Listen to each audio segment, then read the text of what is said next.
días, chicos. Vamos a iniciar. ¿Cómo se escucha el audio? ¿Se escucha bien?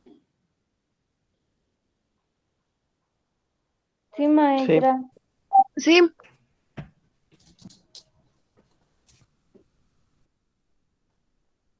¿Sí me escuchan, chicos? Sí. Sí, maestra. sí, maestra. sí, Gracias. Es que no los escuchaba yo. Bien. Entonces, se escucha bien, ¿verdad? ¿No se escucha cortado? No, se escucha. Gracias. Bien, entonces ahora sí vamos a de género. Hemos estado pues aplazando nuestros temas del temario porque estuvimos trabajando la parte del proyecto de vida, ¿no? Que es lo que también les hacía referencia a la maestra Salia el día viernes que subió con ustedes, ¿no? Vi que pues muchos de ustedes van a seguir estudiando y pues esto es como sumamente pues importante y hasta cierto punto nos causa pues mucha alegría, ¿no? Porque esta generación pues muchos todavía van a seguir estudiando.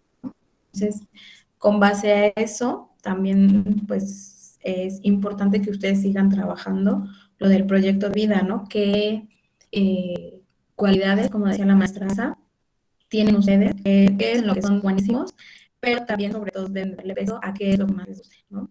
Entonces, por eso nos tardamos o retomamos, ¿no? Los temas de nuestras clases hasta el día de hoy. El día de hoy, pues vamos a trabajar ya lo que proseguía en nuestro temario, que es violencia de género. Y bueno, ¿alguien de aquí sabe qué es la violencia de género? ¿Qué es la violencia pues de si género? la agrediera a alguna persona por pertenecer al género opuesto, o si por ser hombre, agreder a alguien por ser hombre o agreder a alguien por ser mujer. Muy bien. Vamos a ir viendo ahorita las definiciones, ¿verdad? Según la ONU, ¿sí? Define a la violencia de género como todo acto de violencia basado en la pertenencia al sexo femenino que causa o es susceptible de causar, ¿no?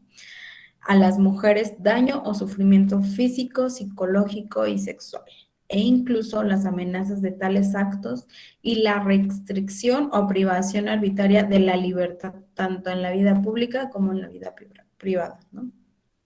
Entonces, la violencia de género, para que todos estemos como que en el mismo plano, es toda aquella violencia que se va a dar al género femenino, ¿sí? ¿Por qué al género femenino? Pues evidentemente por las estadísticas que se han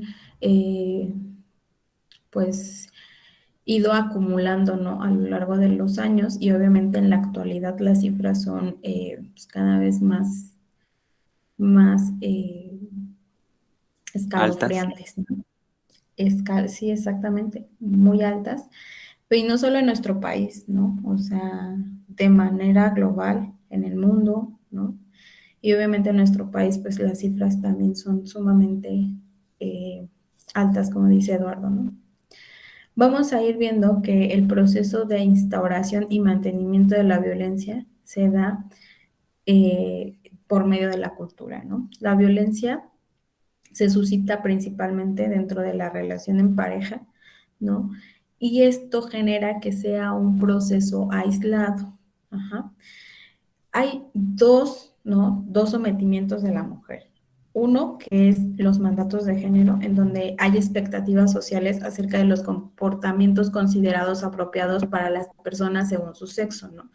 El que seamos sumisas, el que nosotros anteriormente, ¿no? Ya no se ve tanto, pero anteriormente todavía se ve en algunas comunidades rurales, ¿no? Pero el hecho de que la mujer solamente estaba o tenía derecho de estar en la casa, ¿no? Ella no podía salir a trabajar, no podía salir a estudiar, no podía hacer cosas que solamente los hombres podían realizar, ¿no?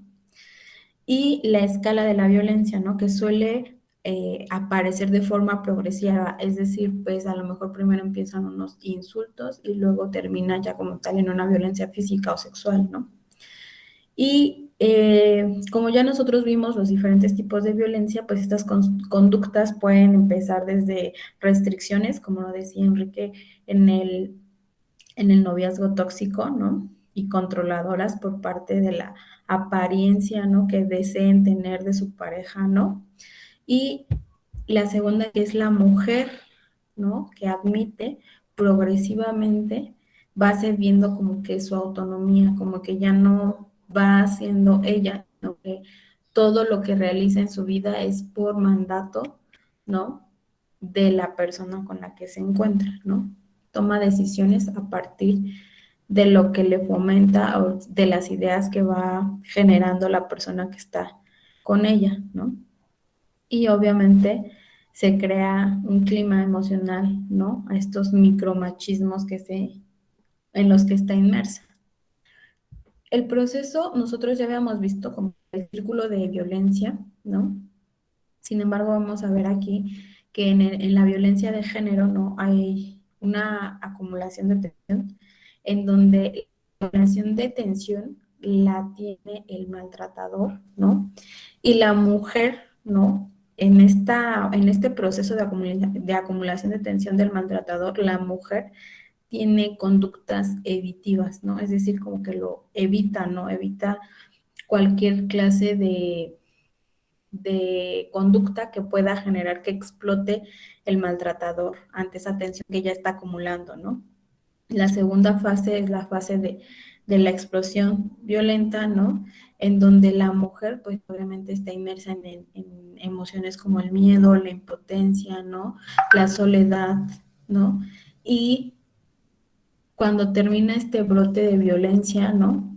La mujer puede tomar decisiones, ¿no? En buscar ayuda o bien seguir dentro del círculo de violencia, ¿no? Por último tenemos la fase de arrepentimiento o luna de miel, ¿no? Donde pues el maltratador pide perdón, dice que va a cambiar, que ya no lo va a volver a hacer, ¿no? Y obviamente la mujer, ¿no? Que está dentro de ese círculo de violencia puede tener la esperanza de que la persona cambie, entonces se reconcilian, ¿no? Y retira cualquier tipo de ayuda, ¿no? Que haya querido obtener fuera de el círculo de violencia. Y posiblemente se va a repetirlo.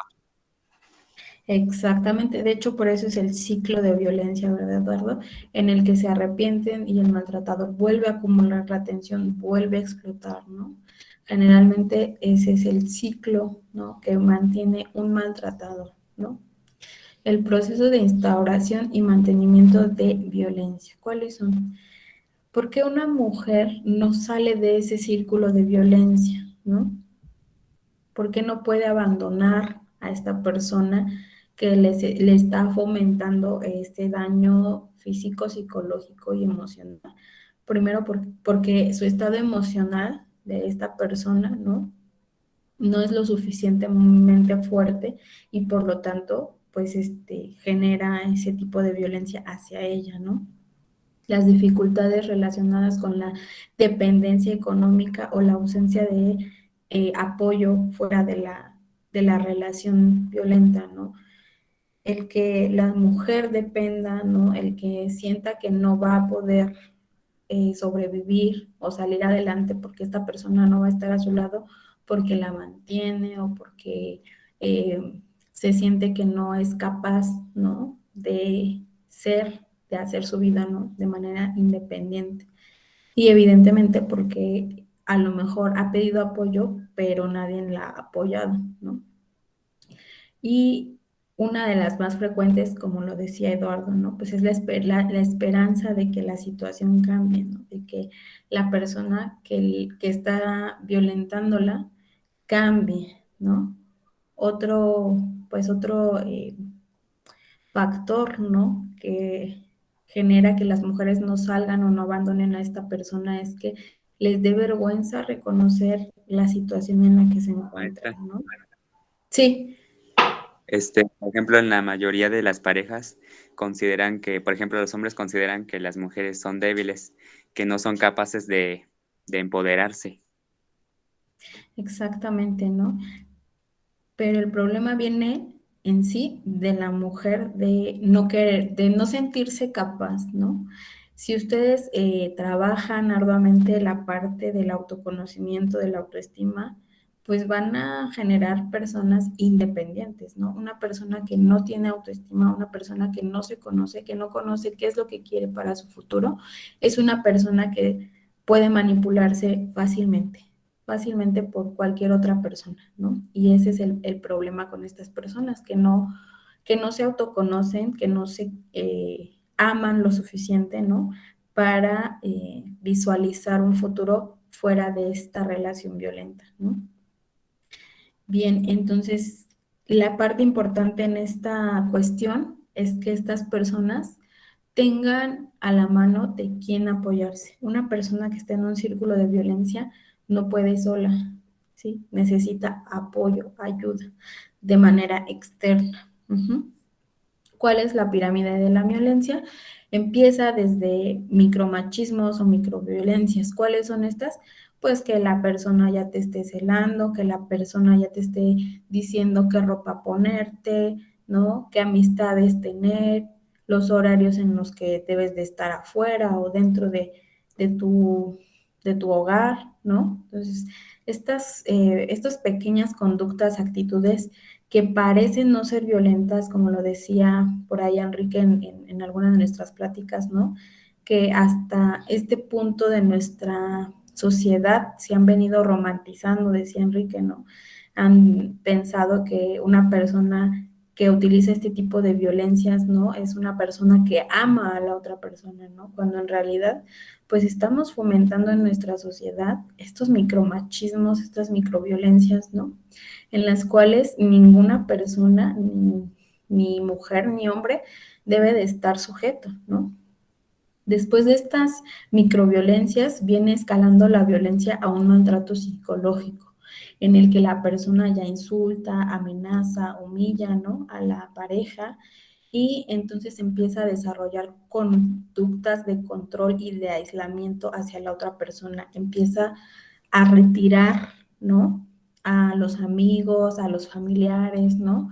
Para que esa persona quede aislada y con la única persona con la que pueda contar es con él, ¿no? ¿Para qué? Para ahora sí escalar al último, pues al último nivel de violencia que es el maltrato físico, ¿no? Desde las agresiones o lesiones hacia el físico hasta la violación, ¿no?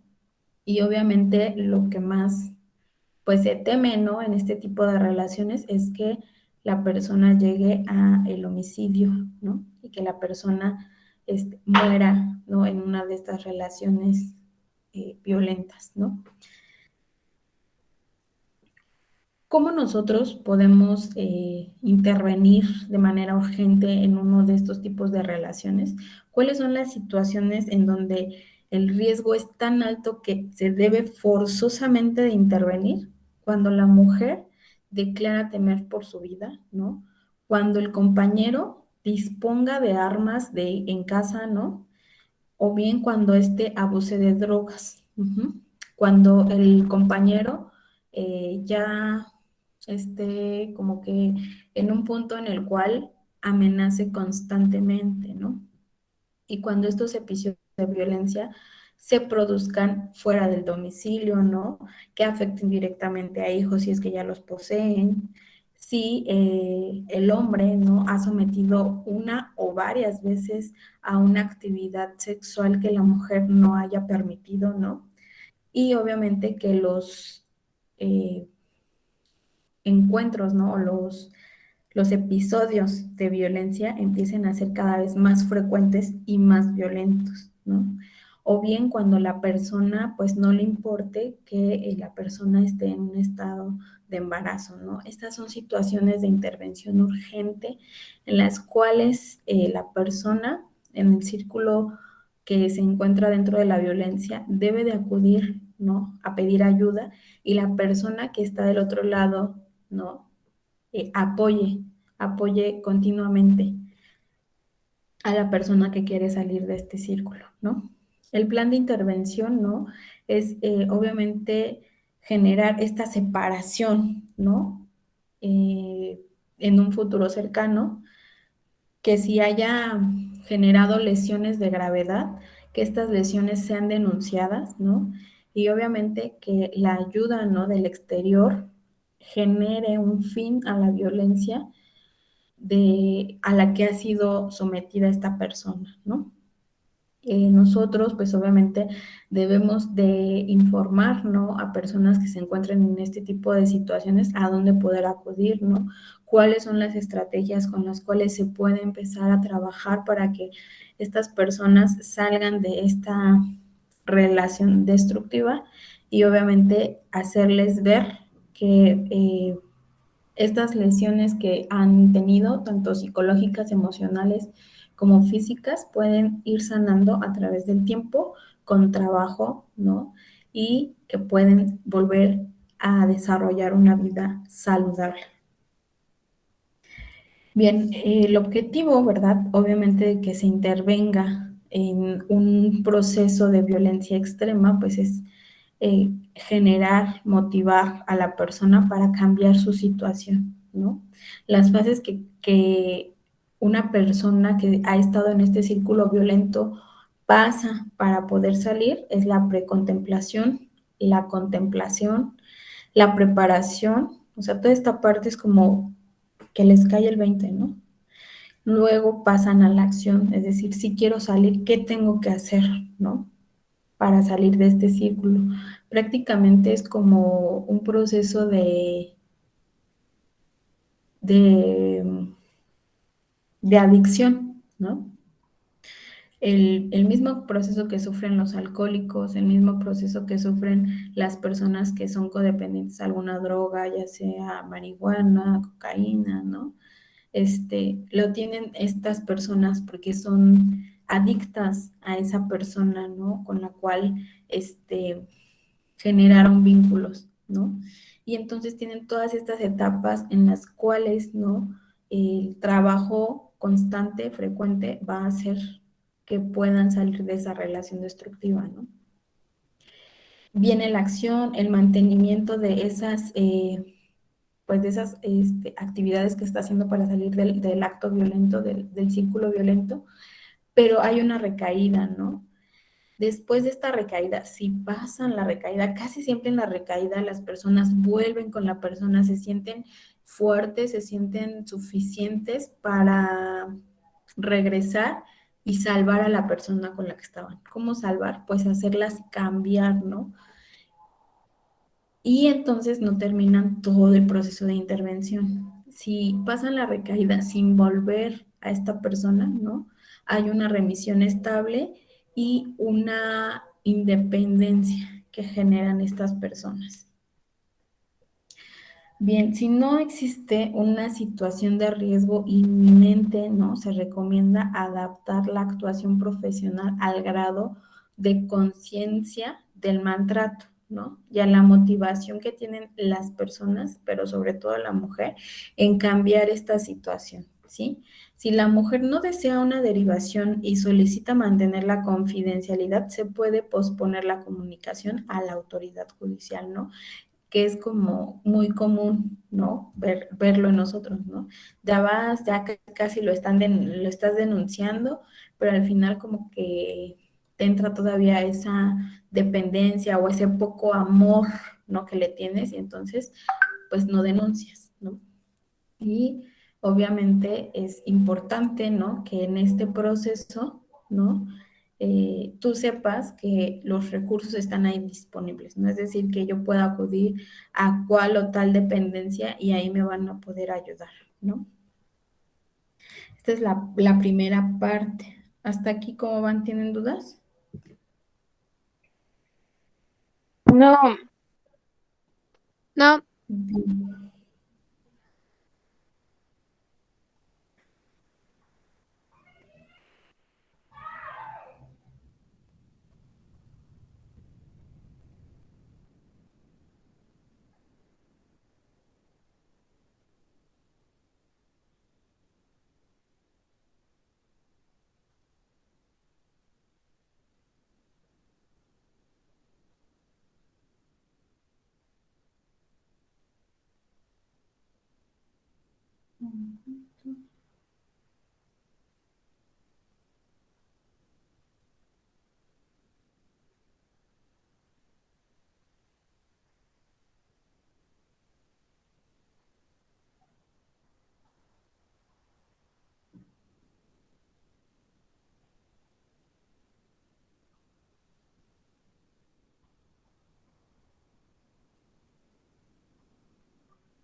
Bien, entonces nos vamos un poquito a cómo se encuentra este tipo de violencias reportadas en nuestro país, ¿no?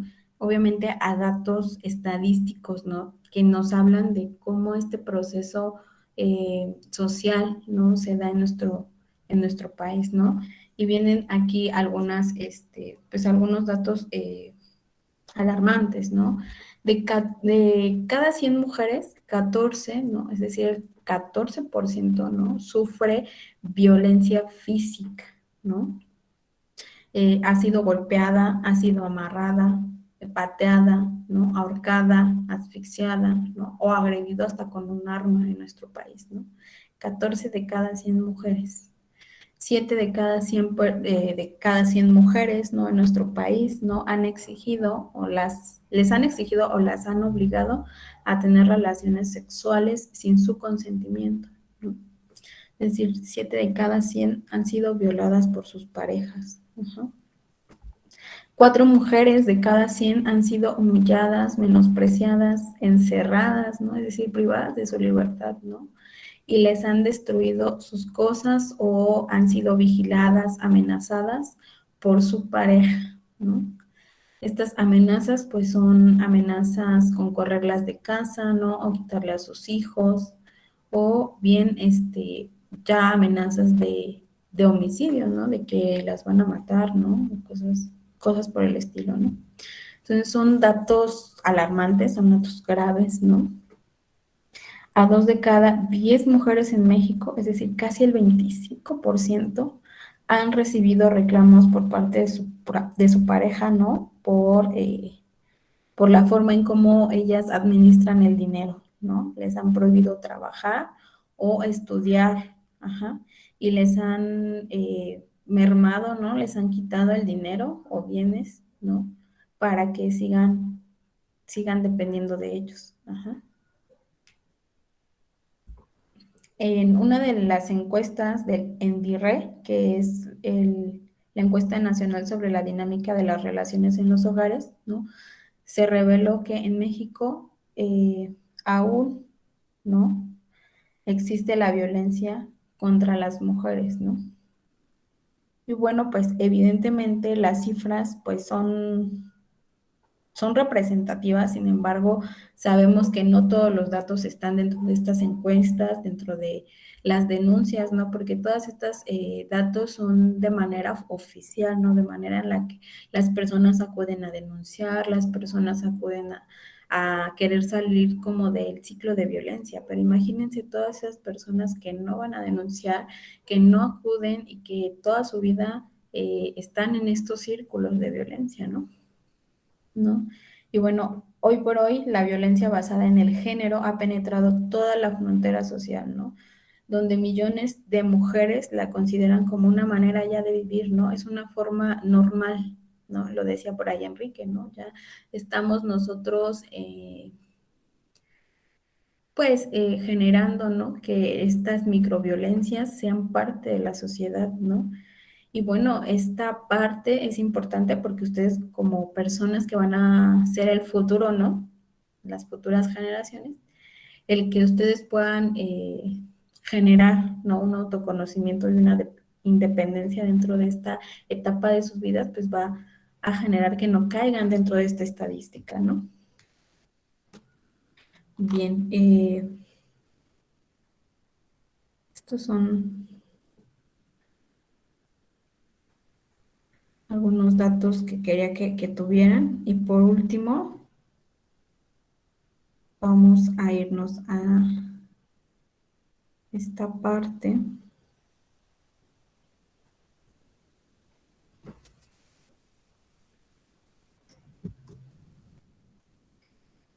en la que vamos a leer esta pequeña historia. Samuel, ¿nos ayudas? En leer Sí, a leer.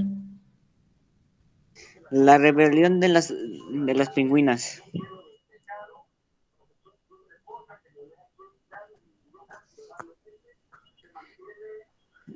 Hace mucho tiempo en la Antártida, todas las mamás pingüino se ocuparon de cuidar a sus huevos, mientras los pingüinos machos, que eran sus parejas, se iban como si nada a solearse entre las rocas. Las mamás eran pues las únicas que se encargaban de cuidar a las crías, alimentándolas hasta que pudieran conseguir su alimento por ellas mismas. Cierto día una pingüinita dijo: estoy harta de hacer todo sola.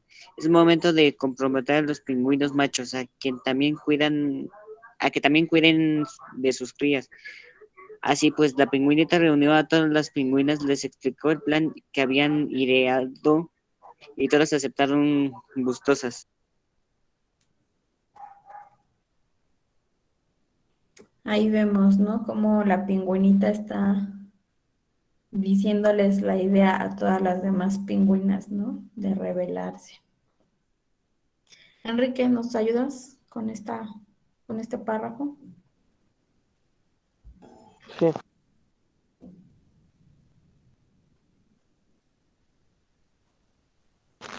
Una noche todas se fueron nadando para nunca regresar. Difícil decisión la que...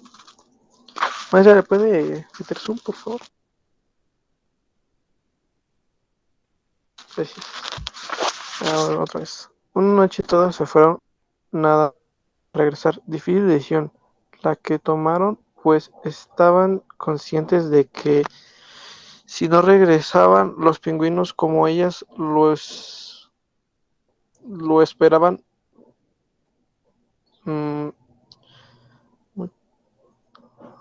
perdón, es que no alcanzo a leer. Estoy Muchas ciego. de sus nidadas, bien, continúo. Muchos de sus nidadas se perderían. La especie estaba en peligro, pero aún así decidieron arriesgarse. Entonces, las pingüinas se fueron temiendo a que los pingüinos no reaccionaran como ellas esperaban, ¿no? Y obviamente iban a poner en peligro a toda la especie porque pues habían dejado ahí a todos los huevos, ¿no? ¿Nos ayudas, Geraldine, con el primer párrafo? Sí, maestra. Los pingüinos adultos se vieron acosados por las y los pequeños. Unos exigían comida, otras se morían de frío, así que dejaron de asolearse y mientras unos fueron a conseguir pescado, otros fueron a calentar huevos. De esta manera protegieron, alimentaron y cuidaron a sus crías. Gracias. Pasó un tiempo. Ya está ahí. Marisol, el siguiente párrafo.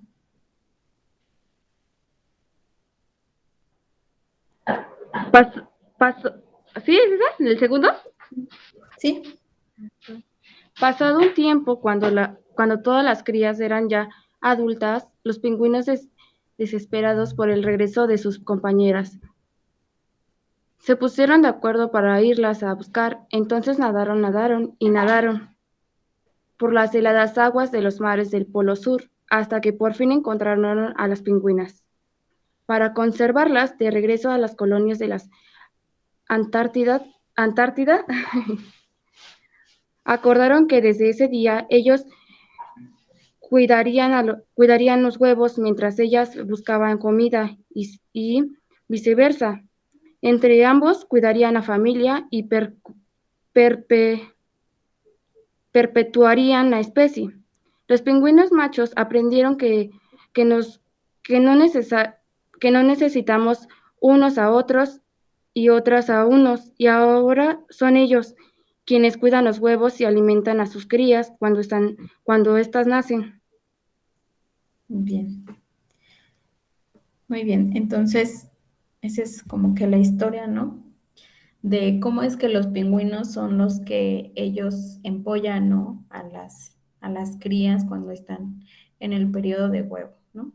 Vamos a hacer una reflexión sobre esta lectura, ¿no? Y el tema del día de hoy, que es violencia de género, ¿no? Cómo ustedes lo relacionan y su conclusión de la clase. ¿Dudas de esto, chicos?